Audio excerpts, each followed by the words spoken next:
After the tragedy of Cain and Abel, life pressed on. The world grew wide with people. Villages became towns. Families spread across hills and valleys. Fields were plowed. Herds multiplied. Tools were shaped from bronze and iron. Music drifted from homes. Children chased one another beneath open skies. The earth was alive with movement, discovery, and ambition. But beneath all the progress, something else was growing. Not all wisdom came from honest hands. Some knowledge was passed down by those who descended from the heavens, the Watchers. They taught men the secrets of power, how to bend nature to their will, how to carve weapons of war, how to summon things they did not understand. They revealed the arts of enchantment and root cutting, how to mix potions, craft charms, and manipulate the unseen. They taught the reading of the stars, the movement of the moon, the signs etched into the heavens, but not for worship, for control. And with that knowledge came corruption, greed, lust, bloodshed. The earth groaned beneath the weight of it. These angels who had descended, the Watchers, looked upon the daughters of men, and they took them for wives, whomever they chose. Their union was unnatural, forbidden, and from this mingling came the Nephilim, giants, warriors, beings of immense stature and power, men of renown. They became the legends of the old world, stories passed down, etched in stone and song. But their fame masked a deeper corruption. They were not a blessing. They were a sign that the boundary between heaven and earth had been broken, and the world below spiraled. Violence was no longer the exception. It was the rhythm of the day. Children were born into bloodshed. Oppression reigned. Even the animals began to devour and destroy outside their natural order. All flesh had corrupted its way.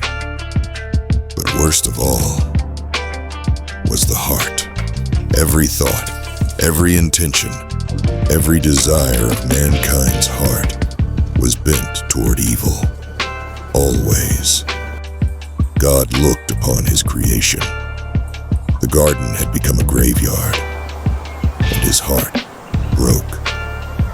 My spirit shall not strive with man forever, he declared, for he is indeed flesh. His days shall be 120 years, not an immediate end, but a countdown, a final window, one last offer of grace. And then he spoke the unthinkable.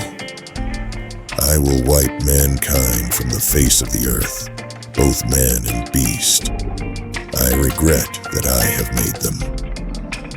But one man found grace in the eyes of the Lord. Noah. He was not perfect, but he was faithful. A righteous man, blameless in his generation. He walked with God, not beside, not behind, but with. In a world of roaring giants and falling stars, Noah listened to a still, small voice. He had a wife and 3 sons, Shem, Ham, and Japheth. They too had wives, and together they formed a family in the midst of a crumbling world. And then came the command, the end of all flesh has come before me, for the earth is filled with violence. Make yourself an ark of gopher wood. God gave exact dimensions, 300 cubits in length, 50 in width, 30 in height. He described rooms, levels, a window, and a single door. This was no raft. This was a vessel of salvation, a divine blueprint. And Noah obeyed. Noah began to build, not for a week, not for a year, but for decades. While others partied, he cut wood. While they feasted, he hammered planks. While they laughed, he preached. Turn back to God. The rain is coming. But no one listened. He was mocked, ridiculed, dismissed. Children pointed. Elders scoffed. The giants roared with laughter. And still, Noah built. Then, when the time came, the animals began to arrive. 2 by 2, male and female, lions and lambs, eagles and doves, beasts of the wild, birds of the air, creeping things of the ground, all drawn by the invisible hand of the Creator. And for the clean animals, those fit for sacrifice, 7 pairs. As Noah and his family entered the ark, the skies darkened. Then Scripture says something haunting. The Lord shut him in. God himself sealed the door.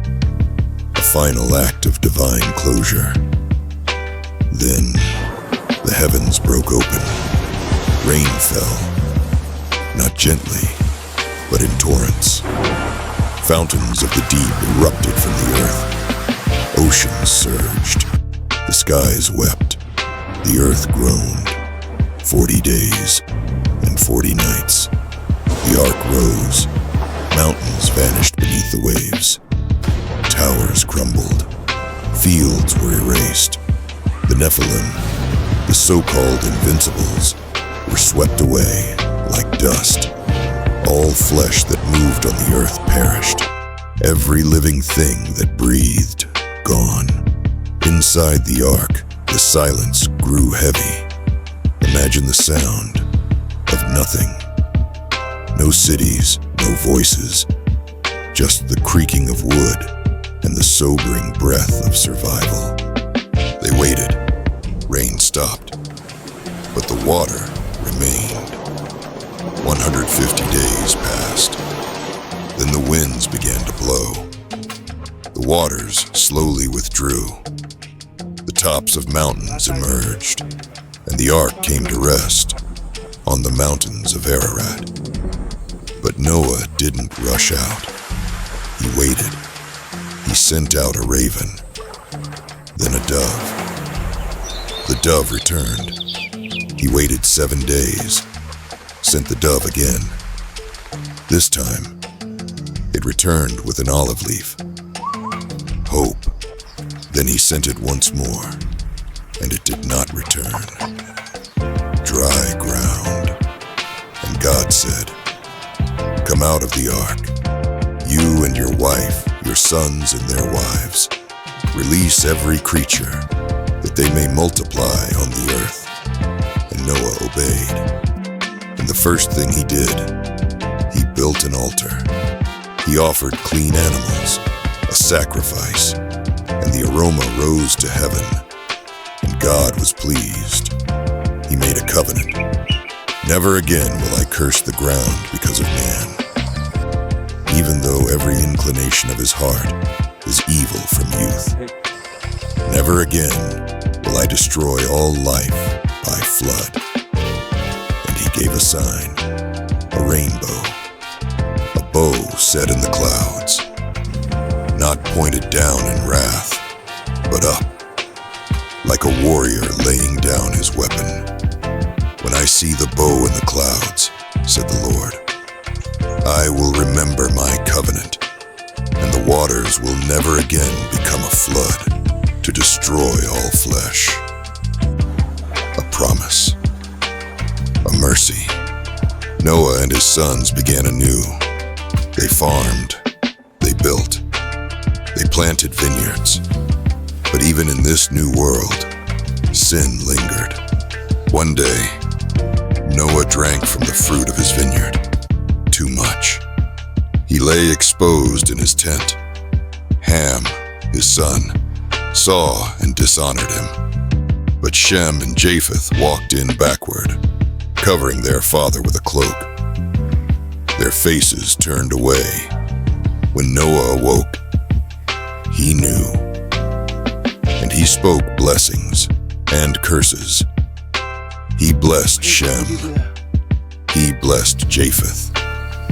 And he cursed Canaan, Ham's son. From Noah's sons, the nations of the earth spread and multiplied. Shem's descendants settled across the ancient Near East.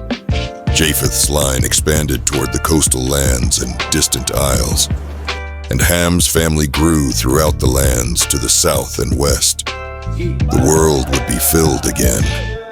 But the flood did not erase the heart of man. It was a reset, not a cure. And as people multiplied once more, as cities formed and languages mingled, one idea returned: to rise, to ascend, to reach the heavens, to make a name for themselves.